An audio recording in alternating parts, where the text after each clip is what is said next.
ላይ ፎቶ አለ የማን የዮሐን ነገር ግን ኢቭን እንኳን ለኔ ተሰጠኛል ፈልግ ኢቭን እንኳን ኤርሚያስ ጥሪውን ባይቀበለው ላከሌላኔ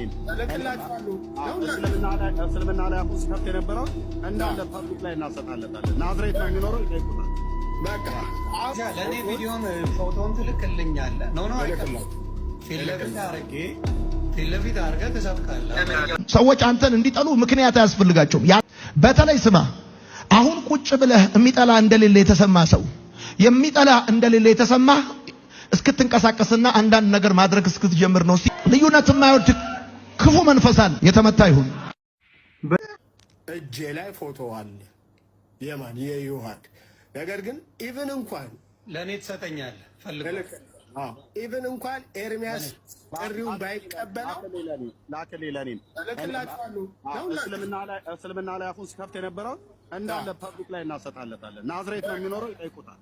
በቃ ለኔ ቪዲዮን ፎቶን ትልክልኛለህ ነው ፊት ለፊት አድርገህ ትሰብካለህ። አባቴ ለእኔም አሁን ላክልኝ ወንድም ነው እልክላችሁ። ነፍሰ ገዳዮች ወንጌል አለ ሰውየው።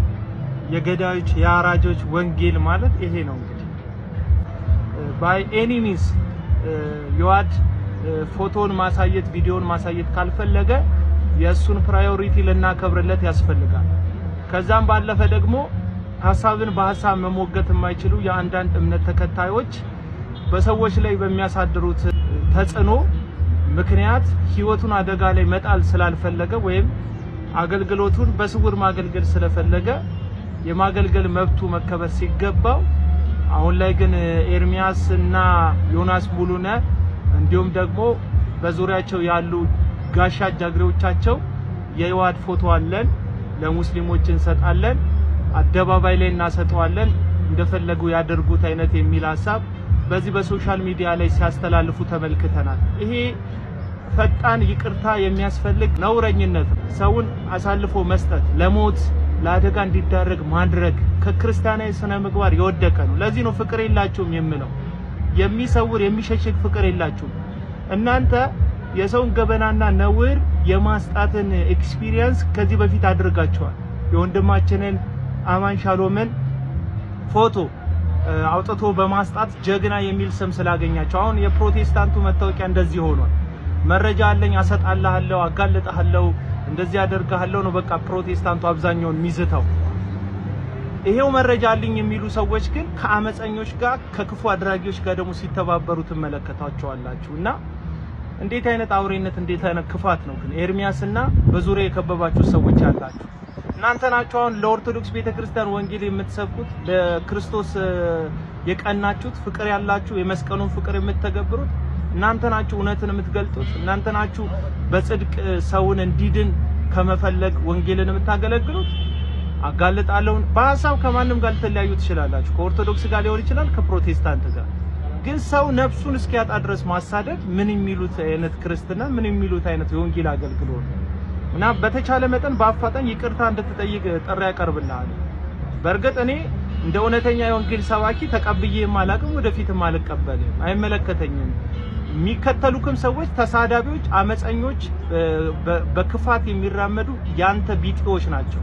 በኮሜንት ሴክሽን ላይ ዛቻ የሚዝቱ ሰውን የሚያዋርዱ ሰውን የሚሳደቡ ናቸው። ስነ ምግባር የጎደላቸው ናቸውና በፍጥነት ይቅርታ እንድትጠይቅ አሁን አንተ ነህ ፕሮቴስታንትን ወክለህ ፕሮቴስታንት ሁሉ ኦርቶዶክስን ጠል እንደሆነ እንዲታሰብ እያደረክ ያለው። እኛ ወንጌል አማኞች ኦርቶዶክሳውያን አንጠላቸው። የሐሳብ ልዩነት ሊኖረን ይችላል። በሰለጠነ መንገድ በመነጋገር በመቀራረብ ሊፈታ የሚችል ነው የሐሳብ ልዩነታችን እንጂ አንዳችን እስክንገድል ድረስ የምናሳደድበት ምንም አይነት የወንጌል ግራውንድ የለን። ወንጌል ስለሌላው መሞት እንጂ ሌላውን መግደል አይደለም። ይሄ የነፍሰ ገዳይ ወንጌልህን እዛው ትጠለዋለህ። ዮሐድ ወንድማችን ማን ነው ለምትሉ ምናልባት ዮሐድን በደንብ ለማታውቁ ሰዎች ዮሐድ ማለት ቲክታክ ፕላትፎርም ላይ የንጽጽር የሚሰራ በእስልምና ሃይማኖትና በኦርቶዶክስ ሃይማኖት ላይ ንጽጽር የሚሰራ ነው። ልክ እንደ ወንድማችን እፎይ ማለት ነው። እፎይ በግልጽ ፊቱ እየታየ በቪዲዮ ነው የሚሰራው። ዮሐድ ደግሞ በድምጽ ብቻ ሆኖ ፊቱም ወይም መልኩም ምስሉ አይታይም ማለት ነው።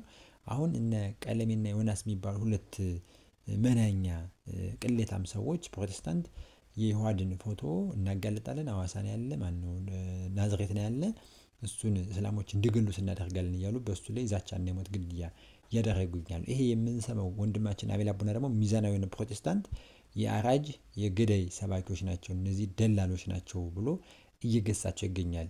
ኤርሚያስና ዮናስን ማለት ነው። እስኪ ደግሞ አንድ ሚዛናዊ ፕሮቴስታንት ስለ ኤርሚያስ ቀለሜ የሚነግረን ነገር አለ። ኤርሚያስ እንዴት ሊል እንደቻለ ወንጌል አያውቅም፣ አሳዳጅ ገዳይ ነው፣ ራሱ ሐሰተኛ ነው ያለ ኤርሚያስ ይነዋል። እስኪ እንስማ። እጄ ላይ ፎቶ አለ የማን የዮሐድ ነገር ግን ኢቭን እንኳን ለኔ ተሰጠኛለህ ፈልግ ኢቭን እንኳን ኤርሚያስ ጥሪውን ባይቀበለው ላከሌላኔም እስልምና ላይ አፉን ሲከፍት የነበረው እንዳለ ፐብሊክ ላይ እናሰጣለታለን። ናዝሬት ነው የሚኖረው፣ ይጠይቁታል። በቃ ለቪዲዮ ጥራት ሶሪ ራንደም ቪዲዮ ነው እየሰራው ያለሁት። አሁን በሰማሁት ነገር ሪሊ በጣም አዝኛለሁ። በጣም አንድ ሰው ለማይወደው ሰው ወንጌል እንዴት ይመሰክርለታል?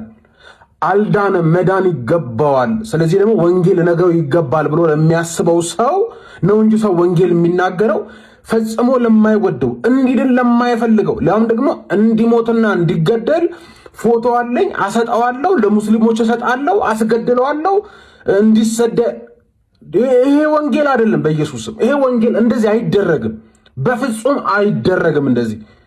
በእኛ ቤት ውስጥም ፎቶአቸው የማይታወቅ በቮይስ ብቻ የምናውቃቸው በርካታ ወንድሞችና እህቶች አሉ።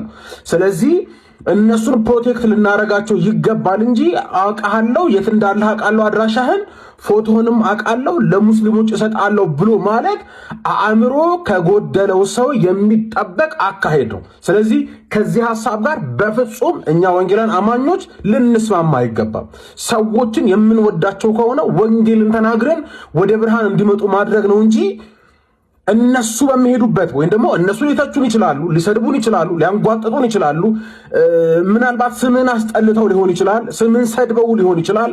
በዚህ መልኩ ግን አይደለም ፔባክ የሚደረገው። በፍጹም እንዲህ አይደረግም። ይሄ የክርስቲያን ካራክተር አይደለም። በዚህ ልንታወቅ አይገባም። ስለዚህ የአንድን ሰው ፎቶ አለኝ አድራሻው አለኝ ብሎ ለማሳቀቅ ለማሳደንና ለአውሬ ለመስጠት መጋጋጥ እኔ ከአንድ ክርስቲያን ነኝ ከሚል መምህር ነኝ ወንጌላዊ ነኝ ከሚል ሌሎችም እዚህ ላይ ከነበራችሁ ሰዎች በፍጹም አልጠብቅም። ይሄ ደግሞ የሚደገፍም አይደለም።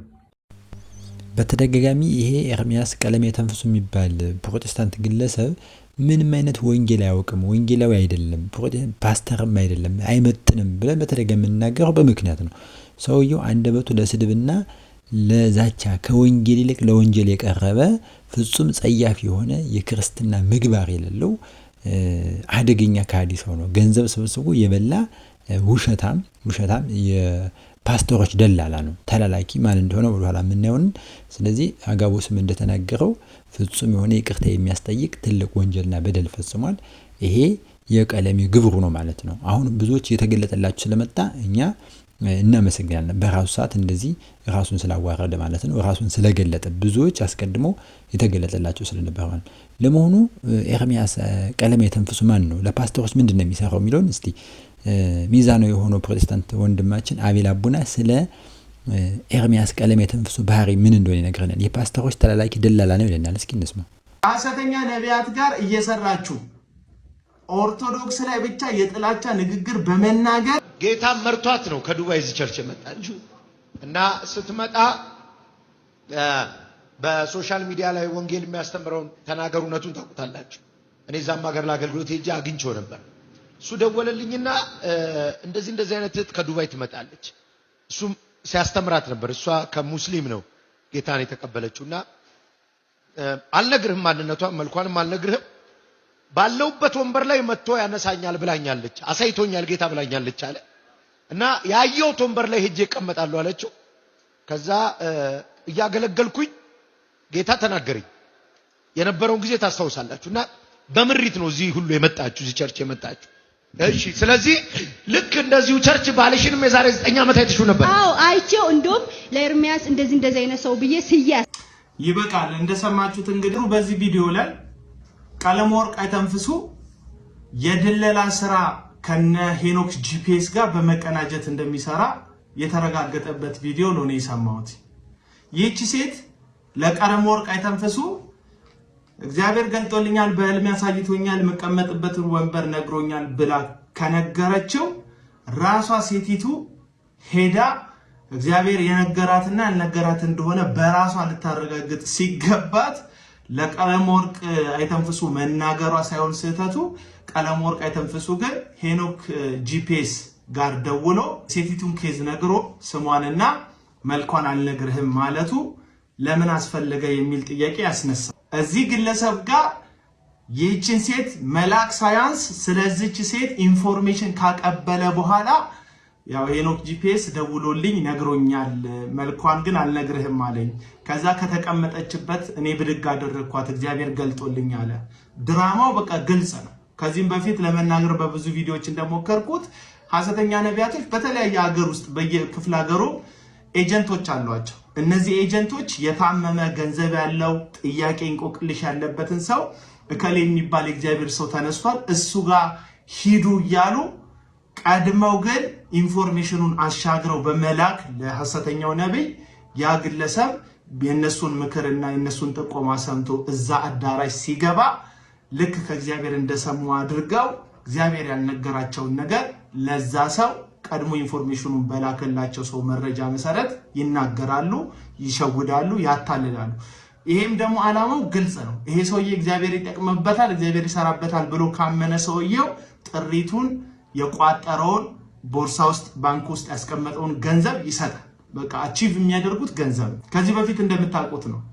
የተለያዩ ሐሰተኛ ነቢያትን በመደገፍ የሚታወቅ እነሱን ለመደገፍ ሲል ሁሉ እውነትን ከሚናገሩ ሰዎች ጋር የሚጣል የሚገጭ ጀርባ የሚያዘው ጠላት ሆኖ የሚነሳ ሰው ነው አቶ ቀለም ወርቅ አይተንፍሱ። ከዚህ በፊት መስፍን በሹ እውነተኛ የእግዚአብሔር ሰው ነው ብሎ ሲመሰክርለት ሰምታችኋል። እንግዲህ በአደባባይ አፈርና ሶፍት የሚያስበላውን ሰውዬ ማለት ነው። ቅርቡ እንደውም ዱራሜ ክልል ትሆናለች ሲል መንፈሳዊነት ውስጥ ፖለቲካዊ አጀንዳ ሁሉ መድረክ ላይ ሲያራምድ የሰማችሁትን ሰው ነው እውነተኛ ነብይ ነው ብሎ ሲመሰክርለት የሰማችሁት። እንደዚሁም ደግሞ ከጂፒኤስ ጋር ቀጥታ ስልክ የመደዋወል ኢንፎርሜሽን የመለዋወጥን ባህል እንዳለው ራሱ ጂፒኤስ በገዛ አፉ ደውሎ ነግሮኛል ሲል አሳውቋል። ምክንያቱም የድለላ ስራ ስለምትሰሩ አቺቭ የምታደርጉት ደግሞ ገንዘብና ገንዘብ ብቻ፣ ህይወት ለማዳን ሳይሆን ገንዘብ ለመስራት። ከዚህ ቀደም ቀለም ወርቅ አይተንፍሱ እንደምታውቁት አንድ ወረቀት የሕክምና ማስረጃ ባላቀረበበት እኔን ጨምሮ ብዙ ሰዎችን በማታለል ከተለያየ ዓለም ሀገራት ያሉ ምስኪኖችን $250,000 በላይ በመበዝበዝ ለዚህ ሕክምና ነው የተቀበልኳችሁ እንኳን ብሎ እውነተኝነቱን ባላረጋገጠበት የብዙ ሰዎችን ገንዘብ በልቶ ጸጥ ብሏል። ይሄ ገንዘብን የማፍቀር፣ ይሄ ገንዘብን የማሳደድ፣ ይሄ ገንዘብን ትኩረት አድርጎ የሚሄድ የሐሰተኝነት ህይወት በቀለም ወርቅ አይተንፍሱ ውስጥ በጉልህ ታይቷል። ሰው ወንጌልን ከሰራ እውነተኛ ነው። ለእውነተኝነት ደግሞ ማስረጃው ወረቀት ነው። አንድ ሰው ሐኪም ቤት ሄጄ ለሞት የሚያደርስ ህመም ታመም ያለው ካለ ሐኪሞች እንግዲህ ይሄ በሽታ አለበት የሚል ማህተብ ያለበት ማስረጃ ወረቀት ይሰጡታል። እሱም ባላሳየበት እንግዲህ ከዚህ በፊት በጣም ብዙ ምስኪን ሰዎች አረብ ሀገር፣ አውሮፓና አሜሪካ ያሉ እንዲሁም ሀገር ውስጥ ያሉ ሰዎችን በሀገር አካውንት አስከፍቶ ገንዘባቸውን ሲበዘብዝና ሲዘርፍ እንደነበረ በሁላችሁ ፊት የተረጋገጠ ነው። ከሐሰተኛ ነቢያት ጋር እየሰራችሁ ኦርቶዶክስ ላይ ብቻ የጥላቻ ንግግር በመናገር እውነተኛ ለመምሰል የምትፍጨረጨሩ እውነትን የሚነግሯችሁ ሰዎች እስከ ሞት የምታሳድዱ እንደ ቀለም ወርቅ ያላችሁ ሰዎች መልካችሁ ከጊዜ ወደ ጊዜ እየተገለጠ ስለሆነ እግዚአብሔር እናመሰግናለን። በተረፈ ደግሞ በእነዚህ ሰዎች የወንጌል ድምጽና ሽታ አለ እያላችሁ ራሳችሁን የምታቄሉና የምታታሉ ወንጌላዊ አማኞች፣ ከተለያየ ዓለም ዙሪያ ያላችሁ ወንጌላዊ አማኞች እንድትጠነቀቁ ይሄ የማንቂያ ደውል እንዲሆና እውነተኛ ከሚጫወቱ ግን ሐሰተኛ ከሆኑ ወንድሞች ራሳችሁን ጠብቁ ለማለት ነው። ሰላም ነው። ቀለም አይተንፍሱ ማለት እንግዲህ ይሄ ነው። የፓስተሮች ተላላኪ፣ ዋና ደላላ፣ አጭበርባሪ፣ ብዙ ገንዘብ ከእህቶች ከወንድሞች የዘረፈ ወደ $250 በላይ አጭበርብሮ ያልመለሰ ሌባ ወንጀለኛ ነው። ይሄ ነው እንግዲህ ስለ ወንጌል እናገራለሁ የሚል ይሄ ነው እንግዲህ ወንጌል የሚሰብኩ ይሁዳን በዛቻ በሞት በግድያ እያስፈራራ የሚገኝ የወረደ የተዋረደ ግለሰብ ነው እንግዲህ ፕሮቴስታንት ማለት ነው። ቀለም የተንፈሱ ብትረጋጋ ባለህበት ራስህን ሰከን አድርገህ ብትጠብቅ የተሻለ ነው ማለት ነው። ከአንድ አይነት አጭበርባሪዎች ግን ተጠበቁ። በተለይ ፕሮቴስታንቶች ይሄንን ቀለም የተንፈሱ የተባለ ወራዳ ወንጀለኛ የሆነ ወንጌል የሚያውቅ ተሳዳቢ ተው ልትሉት እናንተም ከእርሱ ልትለዩ ይገባል እንላለን ማለት ነው። ይሄ ጥብቅ የዛሬ መልእክታችን ነው ማለት ነው። ቀለም የተንፈሱ ግን ለህግ የምትቀርበት ጊዜ ሩቅ አይደለም። ሰላም ለእናንተ ይሁን። ሰላም ቆዩ።